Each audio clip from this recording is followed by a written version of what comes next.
Hi, guys, and welcome back to Petrolhead Podcasts. The BMW X5, Mercedes-Benz GLE, and Porsche Cayenne are three of the most sought-after mid-size luxury SUVs and have long been regarded as being among the very best in the segment. All three cars have recently received mid-cycle refreshes for the 2024 model year, and they remain as popular and advanced as ever, even in the face of compelling full EV alternatives such as the BMW iX and Mercedes EQS SUV. So which of these three German legends is the best choice? Join me as I go through an in-depth comparison to give you the answer. Today we will be comparing the volume-selling BMW X5 xDrive 40i, the Mercedes-Benz GLE 454 Matic, and the base Porsche Cayenne with the V6 engine. First of all, looking at exterior styling, the BMW X5 looks muscular and athletic. Up front, the newly slimmed-down headlights with BMW's new arrow-shaped daytime running lights look good, and thankfully the kidney grills have not been enlarged like on other BMW models and still look well proportioned. The black painted section on M Sport models is perhaps a little bit fussy, but otherwise this is a handsome looking car. On the side nothing has changed and the X5 looks rather plain and can be easily mistaken for an X3, and the slight upkick in the shoulder line near the rear window disrupts the clean line somewhat. Round back the updated taillights look fantastic, although it is perhaps a little too boxy overall. Next, looking at the Mercedes GLE, and the car's recent facelift has brought newly updated headlights which look good, as well as a redesigned bumper that is aggressive and upmarket. On the side, the GLE is again unchanged from before but still looks great, with touches such as the C-shaped rear quarter window that harks back to the design of the original Mercedes ML, looking distinctive and unique, and the smooth and aggressive fender flares looking very nice. Round back there are new tail lights like the BMW, and the overall look remains classy and modern.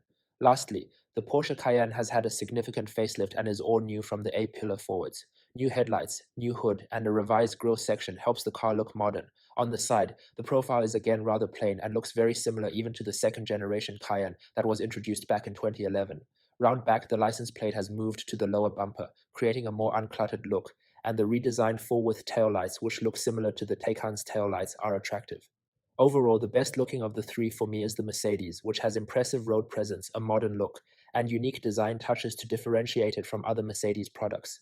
In second is the Cayenne. The 2024 facelift has helped the Cayenne stay fresh, although the side profile is very dull. In last place is the BMW.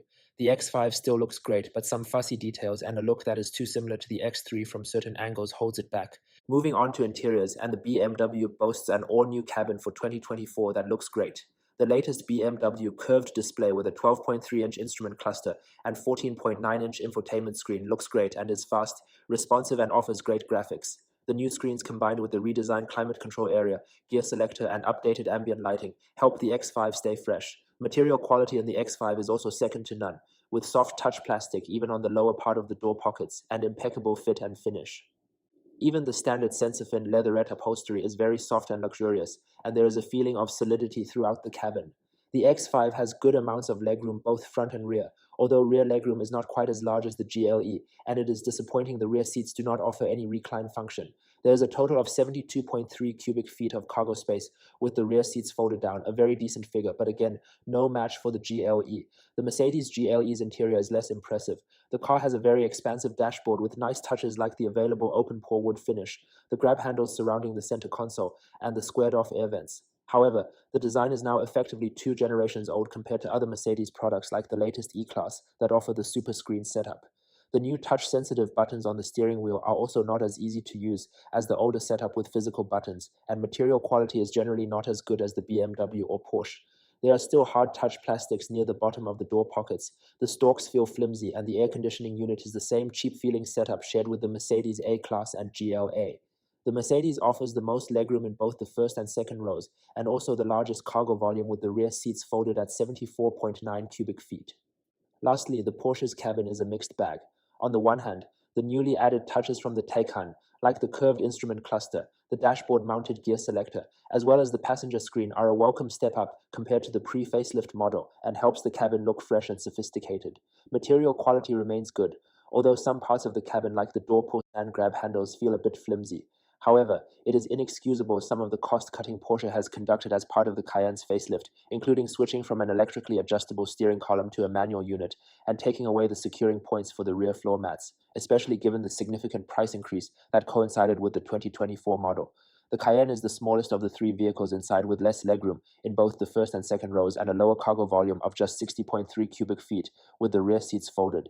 Overall, for interiors, the BMW is the best option. It combines BMW's latest interior design with impeccable build quality, high-quality materials, and a great infotainment system. In second is the Cayenne. The Cayenne's 2024 updates have helped keep its interior feeling fresh, but the lack of space and some cost-cutting count against it. And last is the Mercedes. The GLE's interior looks old compared to other Mercedes products, and build quality could be improved. In terms of drivetrains, the BMW X5 40i has a 3-liter inline 6-cylinder turbocharged engine, and for 2024 the engine benefits from a new 48-volt mild hybrid system and upgraded internals to deliver 375 horsepower and 398 pound-feet of torque. This engine is paired with a ZF 8-speed automatic transmission. Power is sent to all four wheels through BMW's rear-biased X-Drive all-wheel drive system. 0 to 60 miles per hour with the upgraded engine is around 4.4 seconds, which is extremely impressive. The car achieves a combined fuel economy of 25 miles per gallon. As standard, the car has steel suspension with adaptive dampers, with the option to get a sportier adaptive M suspension or a more comfortable 2-axle air suspension option.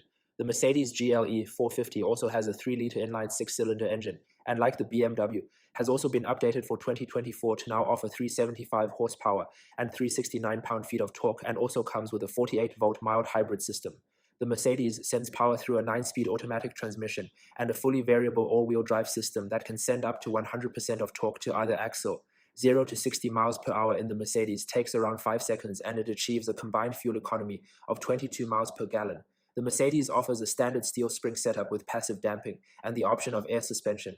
Lastly, the Porsche has a 3-liter V6 turbocharged engine, producing 348 horsepower and 368 pound-feet of torque. This is paired with a ZF 8-speed automatic transmission and a permanent all-wheel drive system. 0 to 60 miles per hour takes around 4.7 seconds, which is very quick for a base model, but the Cayenne only achieves a combined economy of 19 miles per gallon, the worst of the three cars. The Cayenne steel suspension now offers adaptive damping as standard, and there are further options, including an upgraded 2-chamber air suspension system, rear axle steering, and active anti-roll bars. In terms of drivetrains, the BMW is first, with an impressive engine offering best-in-class power and torque, acceleration, fuel economy, and benefits from standard adaptive damping. The Porsche is second, with less power and less efficiency than the other two cars, but has strong acceleration, standard adaptive damping, and a lot more chassis upgrade options than the other two. The Mercedes is third, because despite the decent acceleration and economy numbers, it does not have adaptive damping as standard, which is unacceptable at this price level. Moving on to driving experience, and the BMW X5 40i is a very well-balanced all-rounder. The driving position has a commanding feel, and the steering is very quick and responsive for an SUV. The smoothness and responsiveness of the legendary BMW B58 engine continues to be best in class, and even the standard steel suspension offers a combination of sportiness and comfort that is extremely impressive. At the limit, the X5 does not quite handle as well as the Cayenne, but is still very impressive for a large SUV. The Mercedes GLE 450 is not as well-rounded as the BMW. The standard steel suspension feels underdamped and does not absorb road imperfections well. The optional air suspension improves ride quality and offers the softest ride of the three cars, but introduces a lot of pitch and roll when going over undulations and in corners. The GLE's steering is also not as responsive as the BMW or Porsche, and handling is also not as flat and sure-footed. The inline 6-cylinder engine is excellent though, with impressive smoothness and refinement. Lastly, the Porsche offers the most sports car-like driving experience of the three.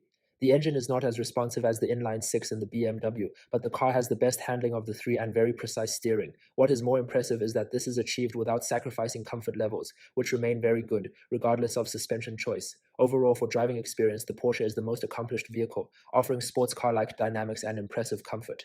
A close second is the BMW, which also has an extremely impressive blend of comfort and sportiness, and the best engine of the three. In last place is the Mercedes. Both of the suspension options in the Mercedes have noticeable shortcomings in terms of overall ride comfort, and the car is by far the least sporty of the three. So in conclusion, which is the best luxury midsize SUV of the three? For me, the BMW X5 40i is the clear winner here. The X5 combines the class-leading smoothness, performance, and economy of the B58 inline-6 engine with a very usable and practical cabin, excellent fit and finish, impressive levels of technology, and a well-rounded driving experience. It may look generic from certain angles and not handle quite as well as the Porsche, but as an overall package, the X5 is unbeatable, especially considering the price difference to a similarly spec'd Cayenne. In second place is the Porsche Cayenne. The Cayenne offers an expertly tuned suspension that delivers a comfortable ride while still having the most sporty driving experience of the three. The 2024 update has also brought welcome updates to its in-car technology. However, the cost cutting in the interior, high starting price, and lack of practicality means it is not as good of an all-rounder as the BMW. In last place is the Mercedes. The GLE 450 looks the most impressive, has the most space in its interior, and a great inline-six engine. However, the questionable build quality and suspension combined with the last generation interior design relegated to third place. So what do you guys think of this conclusion? Let me know in the comments below. And as always, please like this video and subscribe to my channel to be the first to see more amazing content like this in the future. Cheers.